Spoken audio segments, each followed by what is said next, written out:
Bonjour à tous, aujourd'hui je vais vous présenter le logiciel de simulation de thermoformage T-Sim avec un cas d'étude sur de la fine épaisseur. Je tiens à préciser que cette vidéo n'est pas un tutoriel mais bien une présentation du logiciel.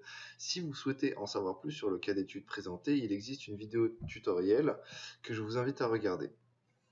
Donc l'objectif de ce projet présenté par l'entreprise SNT est d'améliorer la répartition d'épaisseur d'un pot en polypropylène destiné à la grande distribution.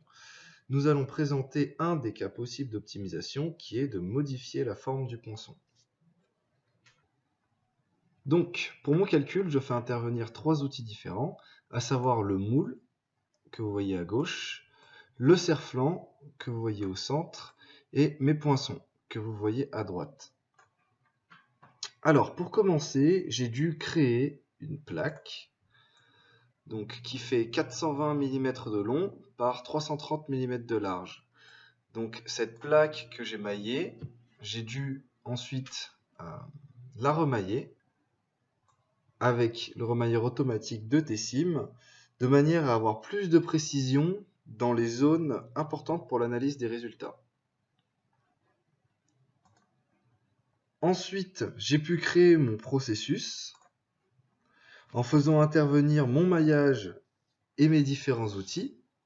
Dans mon contrôle processus, je dois rentrer les temps caractéristiques de mon procédé, les pressions associées à ces temps, ainsi que le mouvement des différents outils associés à ces temps. Donc, si je fais défiler du haut vers le bas, je vois le mouvement de mes outils durant mon processus de formage. La matière que j'utilise est un polypropylène classique que je vais aller chercher dans la base de données T-Sim, donc en allant dans Disque local C, Programme, T-Sim 4.9, Materials, j'ai accès à une base de données générique de matières dans T-Sim, dont les plus connues telles que le polypropylène ou encore le polyéthylène. Et pour finir, je crée une feuille de thermique et de friction dans laquelle j'attribue un matériau aux différents outils ainsi que des propriétés de frottement associées à ces outils. Donc, les matériaux du moule et du serre-flanc sont en aluminium, T1 et T2 sont en aluminium, alors que le matériau des poinçons est une résine ITAC WTF avec un coefficient de transfert thermique plus bas que l'aluminium et un coefficient de frottement également plus bas que l'aluminium. Ensuite, il m'a simplement fallu créer un fichier de projet dans lequel j'ai pu appeler tous mes éléments, donc à savoir ma plaque, mes outils, mon contrôle processus, mon matériau et ma feuille de chaleur et friction pour pouvoir lancer mon calcul en appuyant sur résoudre le projet ici, que je vous présenterai juste après. Donc voici les résultats qu'on a obtenus après avoir lancé notre calcul.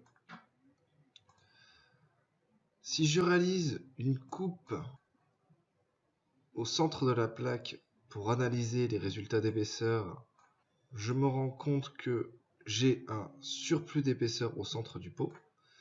Donc je vais me mettre dans une meilleure vue afin que cela soit plus clair.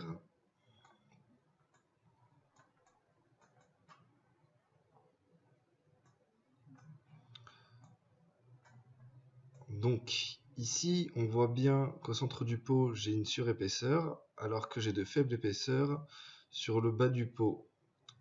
Donc le but du projet va être de diminuer cette surépaisseur afin de rajouter de l'épaisseur sur les bords du pot en bas. Donc voici la forme de l'ancien poinçon et voici la forme du nouveau poinçon proposé par SNT. La tête de ce poinçon a été aplatie de manière à amener plus de matière dans le fond du pot et que cette matière, au final, vienne mieux se répartir dans le fond du pot plutôt que d'avoir simplement une surépaisseur de matière dans le fond.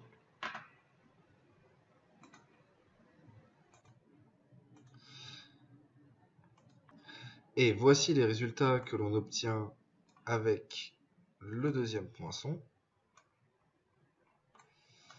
Donc ici encore, je vais réaliser une coupe.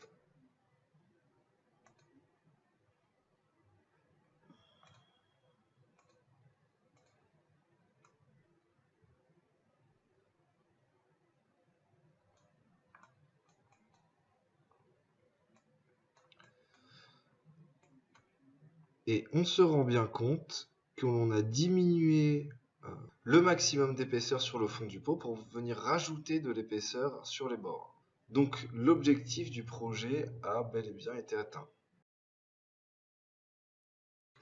Donc merci de votre attention. Si vous avez des questions, n'hésitez pas à nous contacter soit sur notre adresse mail info@catflow.fr, soit en allant sur notre site internet www.catflow.fr. À très bientôt.